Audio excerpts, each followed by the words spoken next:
Whoa, got it. Did you Hey, hear that? Brett. Yeah, That's that's funny. nice that it lets you know. Yeah. So, trade deadline has passed, and there's been some intriguing trades from the preseason until the very last minute of today. Um, and you from Indiana, no stranger to the game of basketball. Um, so, um, I know you're a Pacers fan. But what are your thoughts on the deadline? Yeah. I feel like deadlines now aren't as crazy as they maybe used to be back in the day, but definitely still a bunch of trades that make an impact to teams that are gonna be in the finals or in the late stages of the playoffs this year. Um, but What do yeah, I mean, you want to start with the Dame trade from the preseason? How you think that's turned out in Milwaukee so far? yeah, I mean, who all did they deal in that? So So they it was a got Dame three-way Lillard. trade. Yeah. Honestly, the biggest part of that, there's a couple big pieces in that one that have, I think, shown some of the teams that won that trade. I don't know what the Blazers did if they bought out Drew Holiday, but him going to the Celtics, like the Celtics, that was just what they needed to probably put them over the top this year, if not at least be there from the East. Um, Lillard with the Bucks has seemed like kind of a weird fit with Giannis. Like, Because he didn't want to be there initially. He wanted to be Miami. yeah, it seemed like it. Yeah, And and I don't then know him, but well, he also kind of yeah, he kind of forced himself into a trade. he did, and they didn't send him where he what was probably his number one pick. So now he's in cold Milwaukee, probably not having a great time. But I mean, he still is one of the best scorers to ever play the game. So it'll be interesting to see how that lineup holds up when it comes down to it in the Eastern Conference. Yeah, and talking about the Bucks, they're in a little interesting um time with adding Doc Rivers when they had the second best record in the Eastern Conference. Um, Yeah, so they had Adrian Griffin, and it almost seemed like something happened with Giannis, like, and they or the players just something was off there because that was weird. I mean, in what universe do you just fire a coach when you're the second best team in the East? Um, I mean, I don't know if this was from history that was on. It was a really bold move because now they're on their third coach in less than 2 seasons. Yeah, Um, so like the, I mean, in Doc Rivers on top of that, um, I mean, you could see by his history in Philly, LA, um, where he's just, I mean, he's won a championship in Boston, but like it's been quite some time. It, was that it's, with the big three, the um, Ray Allen and Garnett and I believe so, yeah. Paul Pierce Pierce. Celtics?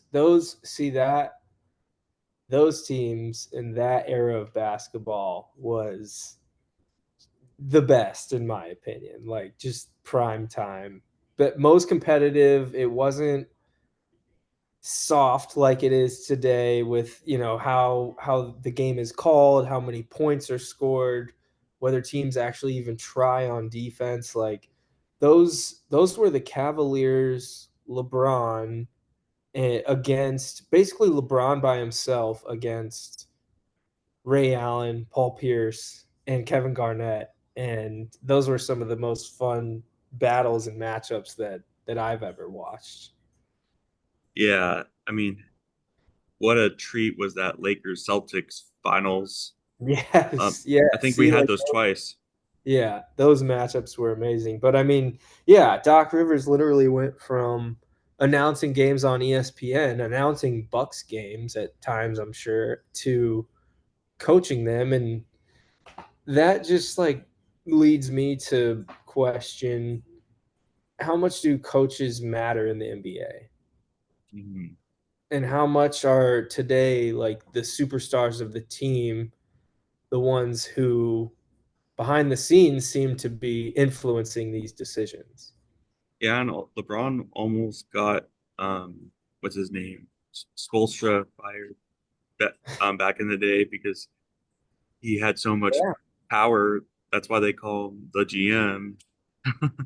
Um, Yeah, but it's different. Like before the coach actually, I don't know, I guess that's a whole nother debate and topic, but like how much did the coach influence performance back in the day versus today where it's all star driven and all these stars are teaming up? yeah, and another thing about the All-Star game this year, which is that's kind of funny, is since Missoula coached it last year, from Boston, he's not eligible to coach the East this year.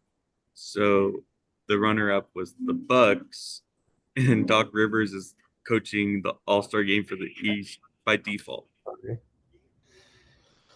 which is That's like yeah, it's like really who would have he thought played he would five be games. coaching nonetheless, coaching an all-star game. I mean, it seems a little bizarre, but yeah, Yeah. it seems like the No, with um that, yeah, that trade, the great I wanted to call out Grayson Allen too. I think he's leading the league in 3-point percent and it's just oh yeah, I was gonna great say that. great piece for the Suns. Yeah, he helped the Suns pick up some slack there.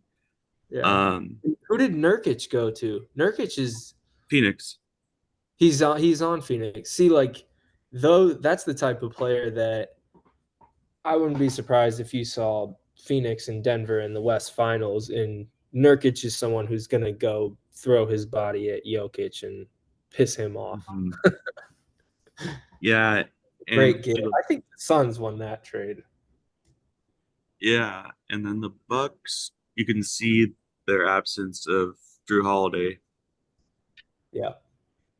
Um, Yeah, and they won a title with that group. Like I mean, you Giannis can't do it all. trade Holiday for Lillard. So what do? You add what 10 points of scoring, but subtract 3, 4, 5 points of defense. Like That's quite substantial. Um, yeah, and then the good old um, uh, one of the most talked about trades of the offseason was um, James Harden to the Clippers. Um, yeah, Tucker, Felipe, Morris, most of those guys weren't even on the well, Clippers gave Covington, up, the main piece of that was probably what Covington. That was just and Batum's retiring. Harden. Harden just wanted out, and the Sixers wanted nothing to do with him. And Harden's always wanted to be in LA. It seems like he grew up there. He went to Arizona State, right? Yeah, yep, So not far, but like I'm pretty sure he's from LA. So he always yeah. wanted to get back there. And there was the thing in the off season then when like him and Daryl Morey, he like went to China and called out Daryl Morey in China, and so Morey clearly traded him for peanuts, and all those guys are on different teams now. Yeah, and it also really shows that you know how like Dame wanted out, like Harden wanted out just because Philly and other teams couldn't do anything right. Um, from the organization, from the top Yeah, four players not staying healthy. Dame tried to stick it out in Portland. Like respect him grinding that long for that long in Portland, trying to be the guy that plays his career in one city. But But at Yeah, some but point you want to win championships, and the NBA is about the powerhouses. yeah, and that's the same thing that Harden was doing. Is he was waiting on Irving and KD, who couldn't stay healthy either, and there's always something why Kyrie couldn't play. Um, Yeah, he so it's just no came back for different. the Mavs. He's looking Mavs like overall taking a step back, like looking at the NBA this year.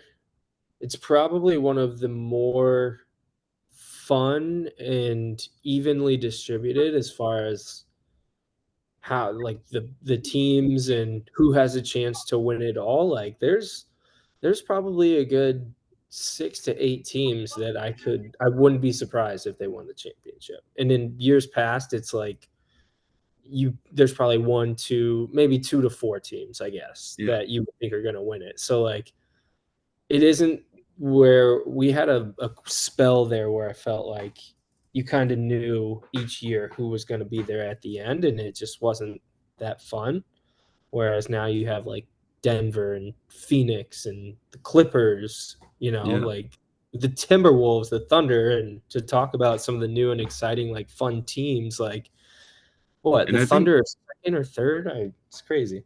yeah, they're above their years. They're really fast tracked that. Um, but another thing I think is with the playoff format. So it used to be a 2-3-2. Now it's 2-3-1-1-1. Um, or 2-2-1-1-1. Like, Yeah, they go um, 2-2, and so it almost seems like it always gets back to basically a 3-game series but it because used to be the home team two, got the three, two. last two. Yeah, Um, but now it's 1-1. so 2-2-1-1-1. Yeah, Yeah, yeah. I mean, it makes it. I don't know. It's just a lot pretty more cool. travel now. Yeah, yeah, there's an extra day in between games, but also each game feels a little bit more heightened because you know you're going on the road that next game versus the team that had 2 in a row at home maybe kinda had some a buffer for that second home game. Yeah, and also, um, I think another reason why basketball has been doing um, the you've been seeing a lot of the better teams actually winning is because of having the best of seven from the first round. And baseball been playing around with that, and which is okay experiment, but you can if you want the best teams to win, have a full series. Yeah. Um, and let's see what else. And there's a lot of mid-season trades like with Siakam, Bruce Brown, or that no, that's free agency, but there was Yeah. um, but there's just quite a bit of um, Yeah. No, I'd love to talk about some of the Pacers moves. It's been interesting. and Daniel House is free agent now because the Pistons or waived him or let's see what.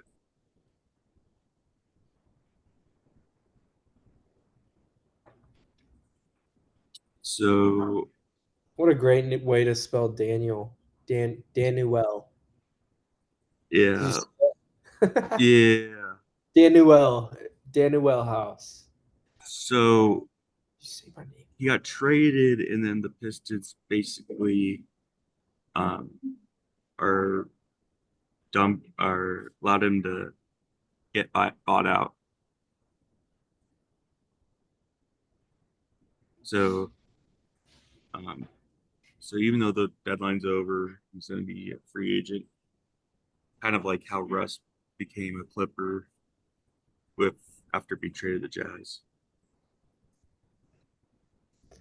Yeah. I mean, there was some interesting deals today, like on the final day. Um, Oh yeah, the Kelly to um, Bradley, Oga. You know what was interesting was PJ Washington for Grant Williams and Seth Curry in a first. That was quite a Grant, haul. Grant Williams just signed with Dallas. They must not have liked him very much there, but PJ Washington, he's actually somewhat highly regarded. I feel like he's just always hurt. The Nets got Dennis Schroeder. Raptors got Spencer Dinwiddie. I didn't see that. The Knicks, okay. Talked a little bit about the West and how many teams can be competitive there. The Knicks Yeah, and the might be like a top four team. Getting yeah, Bogdanovich, Anunoby. Anunoby was probably the biggest trade of the year so far yeah, outside and of he's gonna be out 3 weeks with Randall, Randall's hurt. and OG now is out for 3 weeks. I mean, let's think about this. What do we think was the biggest trade of the deadline? Not the offseason, the deadline. And when I say deadline, I guess include Siakam in that too, because it was close enough. Like over the last month, I guess. Yeah. Um, it was probably the OG or Siakam. Yeah. I think maybe more so OG because he's younger and he's probably going to be like still has more room to be more of a star. Yeah, Siakam, I can't believe the Pacers only had to give up Bruce Brown and who else? What was it? Just a bunch of picks? some first rounds, I think. That's fine. Um, Oh yeah, yeah, another. So if we're talking about today, another big one was Thunder getting Gordon Hayward. I was hoping that the Pacers would get him. Um, he grew up just probably like 20 minutes northwest of Indianapolis. Yeah, And he went to school at Butler and was, I mean, gosh, for for a guy like that, like he turned into he was a superstar at one point. He got a max deal at one point, and he's still yeah, good. He's still good when he plays. Like if the Thunder make a playoff run, he will play and contribute at some point. yeah. It's gonna be interesting to see how um the post All-Star break is gonna be. Um, yeah, it's gonna be the last 30 games or so. It's gonna be um um gonna create some good races down the stretch.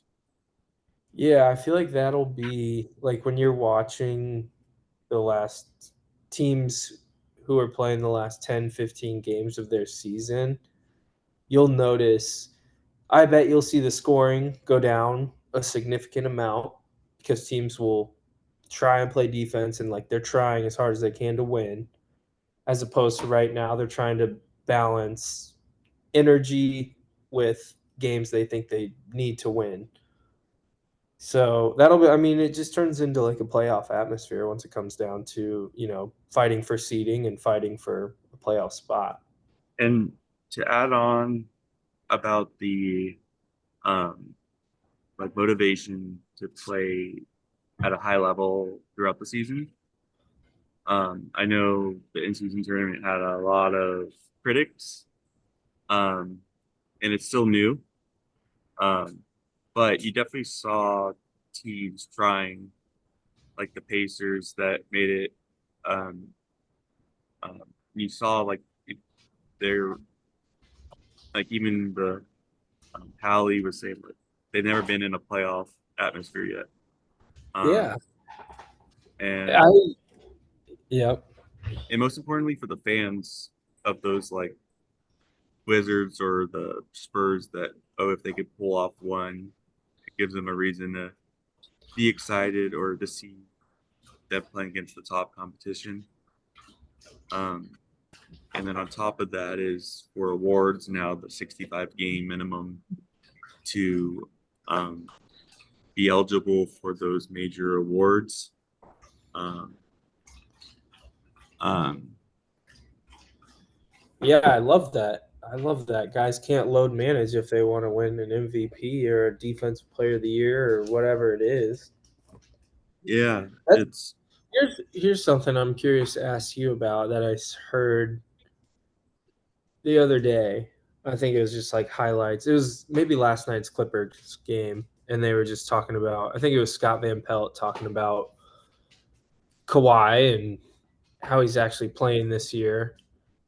Like, do you feel like as a Clippers fan, do you see him more locked in and like more committed to playing right now? And it could just be a result of him being healthy finally, but like, do you see this difference in him right now? Because it seems like if he stays healthy, they can ride him as far as the finals. he goes, yeah.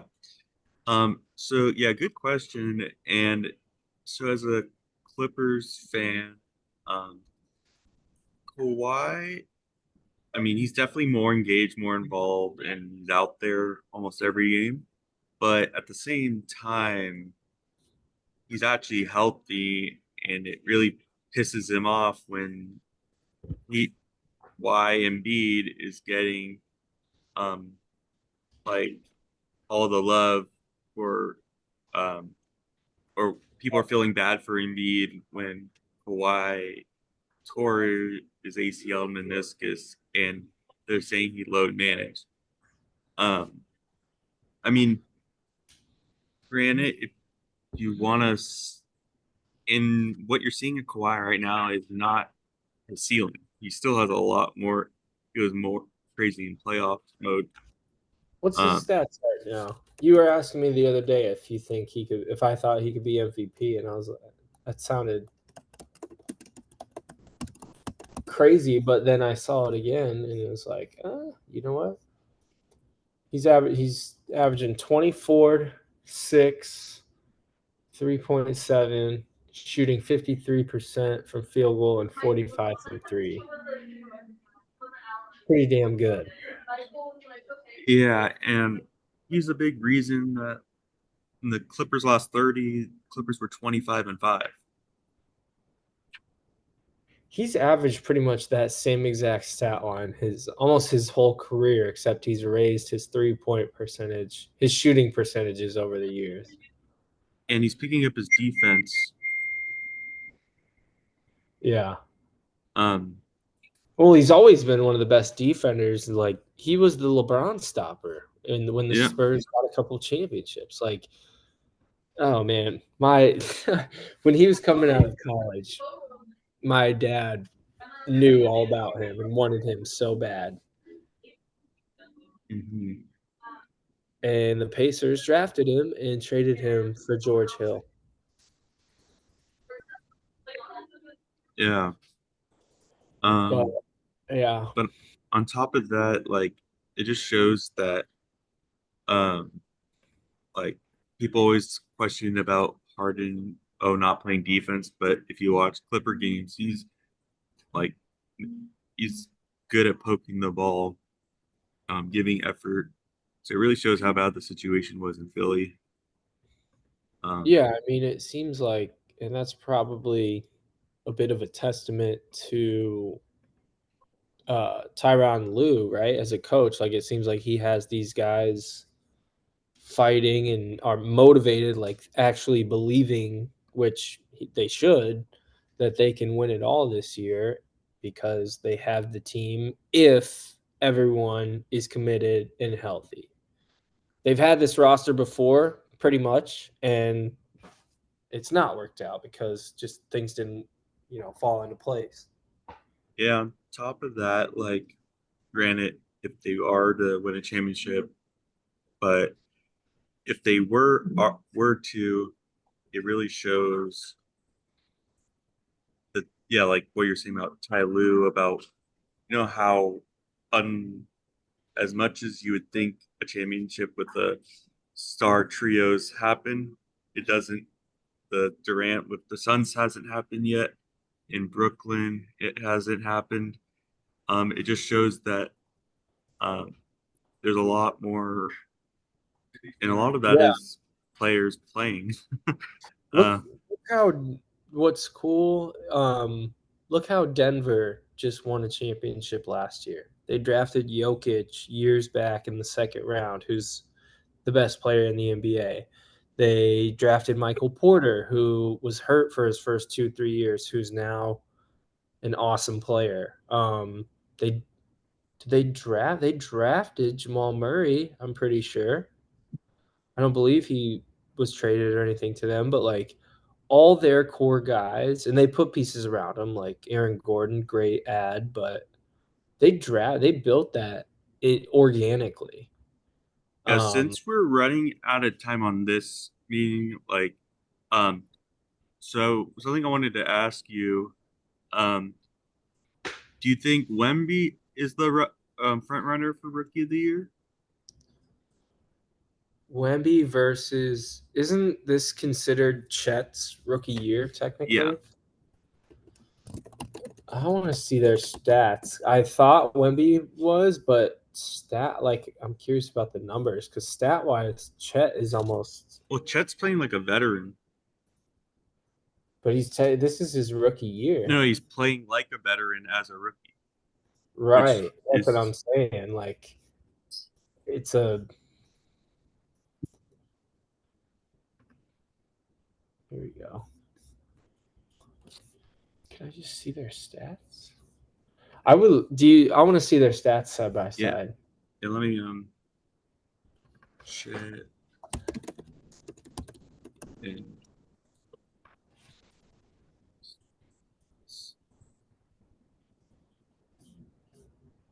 all right, here. It's on my screen. Oh, cool. Oh, damn. When's the date on this?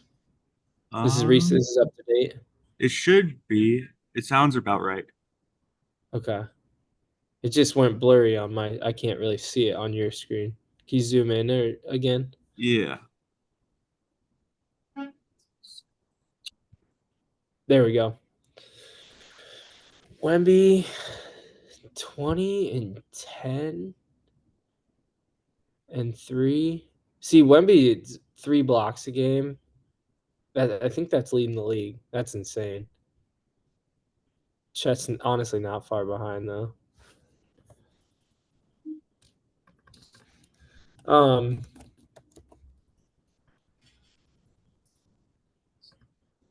I think it's got to. But look at Looking at that plus minus for Chet. yeah, but look at the teams they're playing on. OKC is what, second or third in the conference? Like they're Yeah. winning games. Wemby's playing all these minutes and blowouts, which also like speaks to the But also, comparison. but it also shows that um like OKC wouldn't be a top four seed without Chet. Yeah. No, that's a great point. They'd be Um, like you outside looking know, in. it's interesting because like you think of the NFL, MVP is often a quarterback of one of the best teams or one of the teams that are going to be in the Super Bowl. And if you were to apply that to like this case, then it's Chet far and away because the Thunder are good in large part because him. But NBA is different when people nitpick the numbers and look at all that. Honestly, just if I was voting, I would want to vote for Chet because the Thunder are a top 4 Western Conference team, and he's probably their second best player behind SGA, who's having just a ridiculous season. Um, I bet you wish the so Clippers had SGA still. yeah, but we wouldn't have got Paul George or Kawhi without that. Um, True. so this is the rising stars that are going to be in Indy. Oh yeah, I saw that. Mathurin holding it down for the sophomores. Do you see what Brandon Miller's been doing? He's had like 4 straight 30-point games. Yeah, he's been going at it. Who Um, else is who was at the top there? Jabari Smith. I haven't heard much about him. I was pretty excited about him coming out, and I don't know. Keegan Murray isn't. He's a superstar already. Not already, but he will be. yeah. Um, There's some fun players in there. yeah, it's yeah. And then Jaylen Brown is the first All Star since the 2017 who's also doing the dunk contest. And even the fact that I don't even, Jaylen Brown, like what? He's not known for dunking. Like, I don't, dunk contest is such a joke These t for the last decade. I used to watch, who was in the dunk contest? Oh, man. I Fred remember Jones. Aaron Gordon. Yeah, Do you remember a guy named Fred Jones for the Pacers? Probably not. He went to Oregon and he was like a ninth or 10th man, but he was known for dunking. so it Yeah. looks like we have a couple minutes left on this Zoom call. Um, so what are your predictions for who do you think? What's your finals prediction? For the NBA? Yeah, Um maybe break it down into like the final four. So or like conference finals. yeah, I'm trying to think. Philly's out. It's got to be Boston. It's going to be between Boston, Milwaukee, and then maybe like a Miami or New York or Pacers could sneak in there. It's probably I going to think be Boston. I wouldn't be surprised if the Cavs make a sneaky run. I forgot about them. Yeah. Honestly, the Cavs and the Knicks have rosters that seem like they could surprise some people. I don't think the Pacers are quite there. We score too much and don't defend enough. They're exciting, but not Just they're not not consistent there. enough. They're not Um, there. And in the same breath, like who knows that the Cavs are there, but at least I don't know. Maybe Pacers and Cavs are on similar levels. Um, Knicks made a little run last year, so like, and they've only gotten much much better. So they wouldn't surprise me. I'd probably put it as Boston, Milwaukee, Knicks as the favorites in the East. it says Uh, I have less than a minute on here, so I can always start it up. But I think the West is going to be wild. Like, it's going to come down to experience or not, if that's yeah, gonna. But Clippers, Suns, Nuggets, Nuggets favorites. Clippers, Suns. Who else is out there? I mean, Lakers. Who knows? it's Warriors are. pretty. But yeah, but yeah, hopefully we can talk about it more. But thank you for your time. Yeah, it's great chatting. That was fun. Um, I'll be back. All right, take it easy. See ya. See you. Bye.